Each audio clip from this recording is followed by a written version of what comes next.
In 1939, Bob Kane created what would turn out to be one of the most enduring characters in all of popular fiction, the Batman. In the nearly 80 years since the character's inception, we've seen thousands of storylines encompassing the whole gamut of emotions a reader, a viewer, or a gamer could experience. Intrigue, excitement, depression, astonishment, hate, love, pride, loss. We've all faced the Caped Crusader's trials and tribulations with him as he and his allies fought to protect Gotham City and the world from the forces of evil. Gamers, however, didn't get to play as the Batman until well into the Dark Knight's career when in 1986, the first Batman game arrived for the NES. Each game that came after was a mix of licensed titles that lacked a lot of soul, and gamers were forced to wait another 30 years before a proper, fitting title arrived. That was Batman Arkham Asylum. And since then, Rocksteady has continued to work on creating the ultimate Batman experience. That supreme game may finally have arrived in June with Batman Arkham Knight. Was it eventually worth the wait though? Well, this is how it happened. This is how 4 players scored Batman Arkham Knight.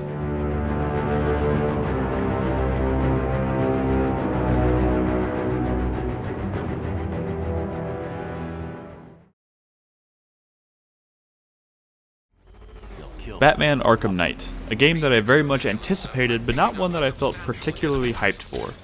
Not that I don't absolutely love the Arkham games, because I do, but Rocksteady steamrolled the competition when it comes to superhero games when Arkham Asylum debuted. However, the content of the subsequent games expanded way more than I feel it evolved. After 3 games, I was a little skeptical of whether or not Rocksteady had much left in their bag of tricks. And to my surprise, I was wrong. In fact, the game's biggest flaw might actually be its insane collection of mechanics. There are so many mechanics in this game that most players will find themselves fumbling with controls, struggling to remember how certain moves are executed, and sometimes completely forgetting that certain abilities even exist. The other side of that coin, however, is that most of those mechanics are fun, smart, and necessary, and ultimately contribute to making Arkham Knight something special.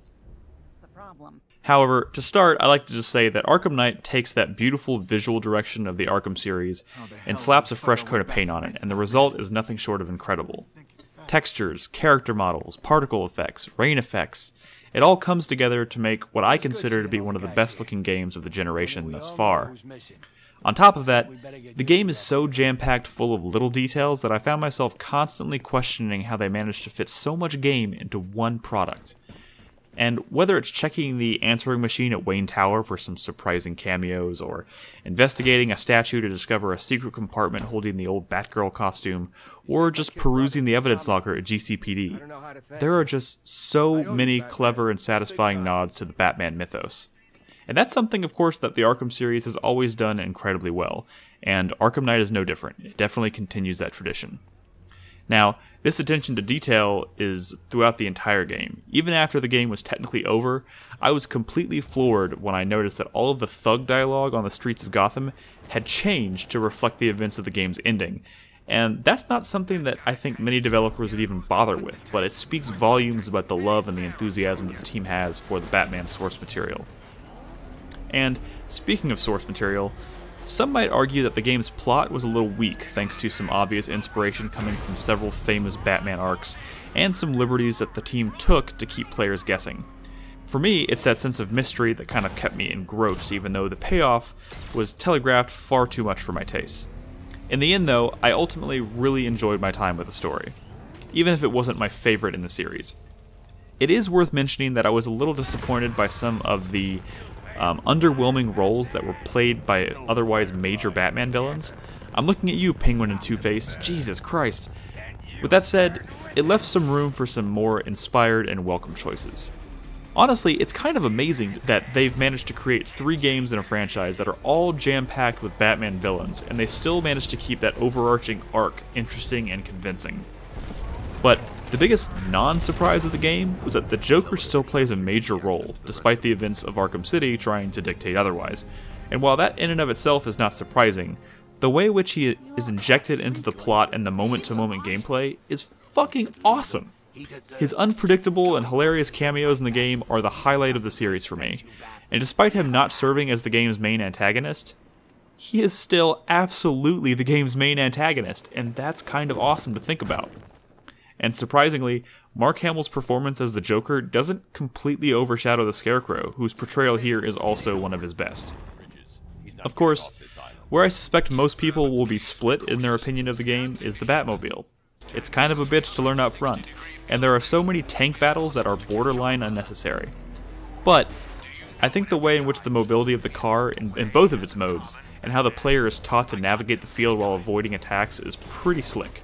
But the highlight for me was any sequence involving racing through the streets of Gotham. It was exhilarating, and the car tears through obstacles and even buildings without slowing down the action at all. It feels like Batman meets Burnout, and it's just flat out fun once you learn to drive it effectively. Now, in the end, I feel like it was little things like the bloated Riddler quest or some unexpected Predator sequence fatigue that stand out to me as negatives. And I say that with air quotes because Arkham Knight is a beast of a game, and it delivers exactly what I wanted from it and more, and it seals the Arkham series as a whole as one of my favorite Batman things ever. Seriously, it's pretty good. Go play it.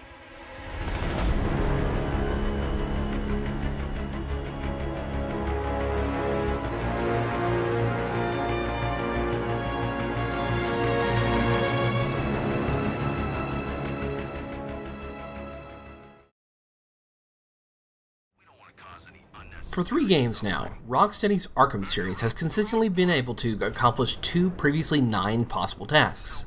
Create a compelling narrative with a game about superheroes and supervillains, and place that game within a competently made, engaging gameplay world. Until the release of Batman Arkham Asylum in 2009, some games have succeeded in creating good experiences for their respective superheroes, but most ultimately failed to feel like anything more than a basic licensed tie-in title. Superman, Spider-Man, the X-Men, you name it. None had really ever approached greatness until a little-known British developer took on making a game based on The Dark Knight. 6 years on, the latest, and potentially final, entry in the Arkham series has arrived, and despite some flaws in gameplay and narrative, it's a tremendous experience. Few can argue that Arkham Knight doesn't feel like a true next-gen Batman experience, and you'll definitely find my opinion in the majority camp. Throughout my time with Arkham Knight, I was constantly enamored with the game's upscaling of the incredible attention to detail Rocksteady put into their previous games. First into the hallways and rooms of Arkham Asylum, and then into the dilapidated district prison confines of Arkham City, to now the huge multi-island downtown region of Gotham itself. From dark, now underground roads of old Gotham beneath Founders Island, home to stories of protests against the city's upward progress, to the top of Wayne Tower wherein Bruce Wayne and Lucius Fox plan and build the tools necessary to wage the war on crime. Few spaces in Arkham Knight's Gotham lack detailed, lived-in design. Every place in this game tells a story about the city and the people that live in it, and it never gets old. In many ways, Arkham Knight desires to be the most refined and engrossing Batman experience to date, and in many respects, it succeeds. When the story isn't trying to bring you a delightful plot twist, it engages you in a brawl with over a dozen henchmen with the aid of one of Batman's faithful allies like Robin, Nightwing, and Catwoman. The addition of the second friendly combatant is easily my favorite part of Arkham Knight, and should be yours too, as the partner in crime fighting makes the combat all the more fun to dive into. The game even gives you a glimpse of what a full-on cooperative Batman experience could be like, as one sequence features exciting partner-based Predator gameplay, though it also serves to be one of the game's biggest missed opportunities. I can only hope that the game's future downloadable content embraces the idea of Predator co-op, but I'm not going to cross my fingers. Despite these improvements, Arkham Knight does stumble at several instances, though many can be forgiven. Rocksteady's concerted focus on making the Batmobile one of the main pillars of this gameplay experience feels far too lent on, and will definitely feel like a chore later on in the game should you choose to go after the Riddler trophies. The story also falters thanks to some mid-plot foreshadowing, the likes of which makes several reveals later in the game feel a bit lackluster. Perhaps the biggest issue players will have, though, is the theme of accessibility. As a sequel, Arkham Knight grows naturally on the rules and systems of the 3 games before it. However, the amount of things you can accomplish is easily the most daunting thing that is put to the player, as you'll gain so many combat techniques, abilities, and tools Batman can use to take down the evil of Gotham streets. The game is clearly designed for the experienced Arkham fan who knows the series very, very well, and leaves almost no thought to those who are new or have only ever dabbled in donning the hood and cowl of everyone's favorite rodent-based vigilante. Arkham Knight gives no quarter to such players thanks to a distinct lack of adequate training sequences and improper introduction of new ideas and tools due to the game's pacing. It's a misstep to be absolutely certain, and one that Rocksteady will hopefully learn from. Apart from these issues though, Arkham Knight is a rather strong, if a bit too lengthy, gameplay experience and the worthy entry in the Arkham series. Perhaps it's not the perfect next generation Batman experience we all hope to engage in, but I think very few would argue that this is not among some of the greatest superhero games ever made.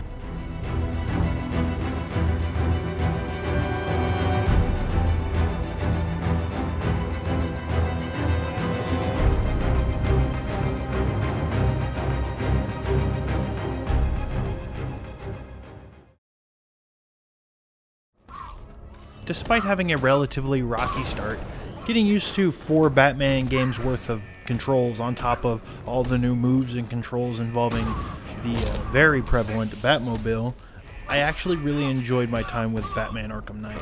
And probably the big reason I enjoyed this game as much as I did is because it's more Batman. I really enjoyed Arkham Asylum and Arkham City, and all the great stuff about those games is here too. The Batman brawling combat is still as, fun and honestly innovative as it's ever been. You just feel really powerful when you successfully take out a huge pack of dudes, and they've added more enemy types and stuff on top of that, but it's still just really, really fun. The Stalker sections are also just as fun as they ever were before, where you're kind of in the rafters and you're using stealth to like take people down. If anything, I think it's a little better because I feel like you're given more tools and stuff to kind of handle a situation if things go bad. Like when I fumble up a stealth attempt, I feel like I have a lot of tools to face a bunch of dudes who might be shooting guns at me, where in Arkham Asylum that's usually instant death. So I really enjoyed those sequences as well. And by the end of the game, I really liked the new Batmobile stuff as well.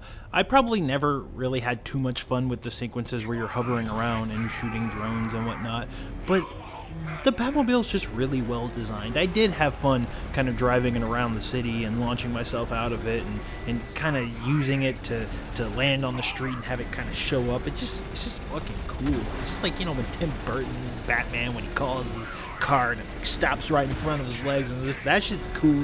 You feel cool like Tim Burton Batman.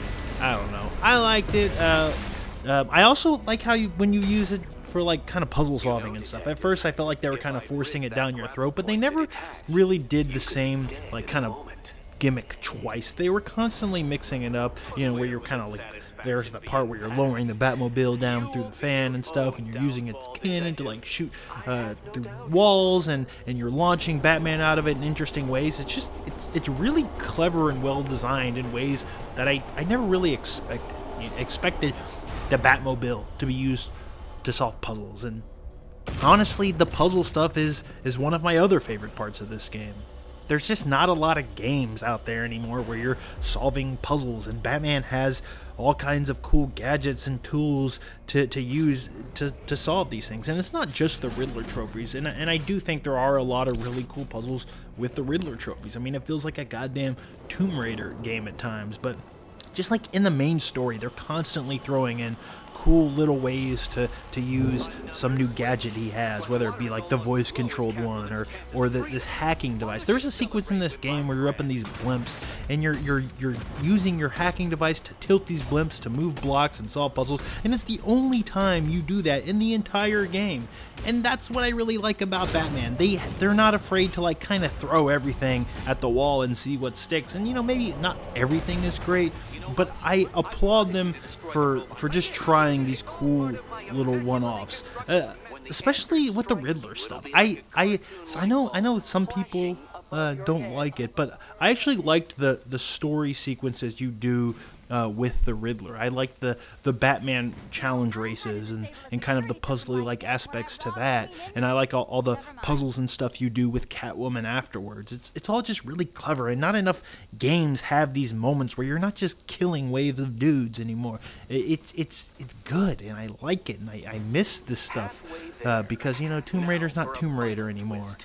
And finally, the thing that surprised me the most was probably how much I enjoyed the story. I think the story conceit of the way they implemented the Joker in this game was just fiendishly clever. There's some pretty good writers at Rocksteady. A lot of the dialogue involving that character and even just random thugs and stuff is actually really funny. I found myself kind of laughing and snickering a lot at this game. I just wasn't expecting that. Actually, because of the way they implemented the Joker, I enjoyed the story more in this game than even the other ones, which just seemed like, a collection of bad guys. Sort of the Joker in this game ties everything together and in a ways that, in a way that really I wasn't expecting. I really enjoyed that stuff, and I think that when you combine how much I enjoyed the story and the implementation of it with how much I did like the new Batmobile stuff and how all the old Batman stuff holds up, it really does seem like a complete package. I might miss some of the slower, more Metroidvania-like aspects from Arkham Asylum, but I do think that Arkham Knight is a really, really great conclusion to the Rocksteady trilogy of Batman games.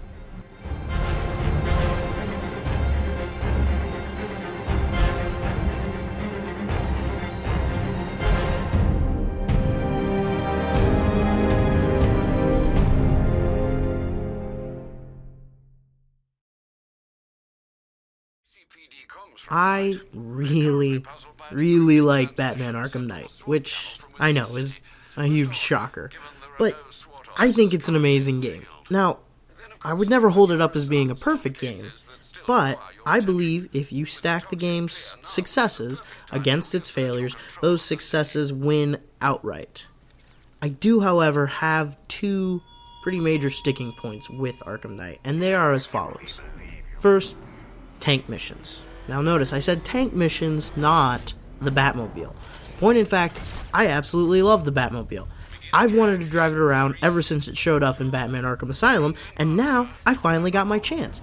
Rocksteady's given us a completely usable version of Batman's car, and then some. That's not to say that all of that is necessarily a welcome addition. As you've no doubt heard by now, Batman Arkham Knight sure does love its tank missions. These are moments where the Batmobile transforms into this giant monster machine tank with a 60mm cannon, armor-piercing Vulcans, missile barrages, the works. Now, this does seem like a lot of guns for a man who's sworn not only to never use a gun, but also to never kill. Is it strange that Batman has this kind of firepower? No, not really. Batman has never been a man of half measures or lacking resources. Is it weird, though, that you spend what I would estimate to be nearly a quarter of this game firing off those guns? Yes, that's a little more off-kilter for Batman. Luckily, developer Rocksteady, in their infinite foresight, has supplied us with a seemingly endless supply of unmanned drone tanks for us to use these weapons on. Are these kill-all-the-drone sequences competently designed? Sure. But the inclusion of Arkham Knight's drone army kind of just comes off as one giant contrivance to justify putting guns on the Batmobile in the first place. The whole thing feels like a real have-your-cake-and-eat-it-too situation for the developers, and I don't think it's necessarily representative of a true Batman experience. It would have been fine as a set-piece moment to add in here or there, but the sheer volume of these tank missions is incredibly disconcerting, especially since it's the least Batman thing in the entire game. It feels like an attempt to inject more traditional video game elements into a Batman game, regardless of the fact that those elements don't quite line up with Batman and his mythos. Which brings me to point number 2, the story. For the most part, I love the story, especially the first half. It was really compelling, did a great job of building a good sense of tension and conflict for Batman. It takes bits and pieces from all over Batman's history, including bits from Alan Moore's controversial The Killing Joke and Paul Dini's fantastic animated series script Over the Edge, which, by the way, if you haven't seen that episode, I highly recommend. But it seems like the game doesn't really want you to know which Batman story it's telling, which will be really frustrating for diehard fans who pick up on the early story beats only to deal with hours and hours of "but who is Arkham Knight" buffoonery. This tedium in turn leads to a thoroughly anticlimactic twist when Batman finally unmasks the Arkham Knight. By trying to cater to both Batman newcomers and diehards, Arkham Knight's plot in the end only succeeds in disappointing both. As a longtime Batman fan, I would have much preferred an updated, well thought out retelling of a classic Batman tale that I already knew the ending to, rather than an obfuscated mess that sacrifices a solid narrative foundation in favor of twists and shocks. But, aside from those issues, I was extremely pleased with the game, and the vast majority of my time playing it was an absolute joy. The newly redesigned Gotham is incredible, increasing not only general surface area, but also verticality, giving the game a truer, more traditional open-world feel. Moving around that world is incredible as well, not only with the Batmobile, which, as I did say earlier, I enjoyed, just not the tank bits, but the Batmobile riding around in pursuit mode is incredibly fun, as are the retooled gliding and grapple boost mechanics, both of which work together to make it feel like Batman truly commands the skies just as he does the rooftops. And even though I did take issue with the actual plot of the story, I do think the voice cast was in incredible form here. Newcomers Jonathan Banks as Jim Gordon and John Noble as Scarecrow especially excelled in their roles. Combat, which has always been one of the Arkham game's strengths, feels better than ever. They've added new expanded upgrade trees and a slew of satisfying new combo finishers. The gadget tree is also larger than it's ever been, offering clever new ways to use old tools. If anything, the game suffers from a gadget overload. It lacks time to properly showcase each individual piece of equipment. By the end of the game, I was struggling to complete certain puzzles only because I had completely forgot about the gadget required to complete it. One thing in particular I also enjoyed were the increased silent predator spaces in the overworld. These areas where you get to use your stealth skills to take out armed guards were much better than they've been in any other game. Some of them even seamlessly blend between rooftop areas and indoor spaces in really smart, well-designed ways. As I said before, I don't think Batman Arkham Knight is a perfect game. It is, however, a massively fun game in a way that only a scarce few games this year have been able to match.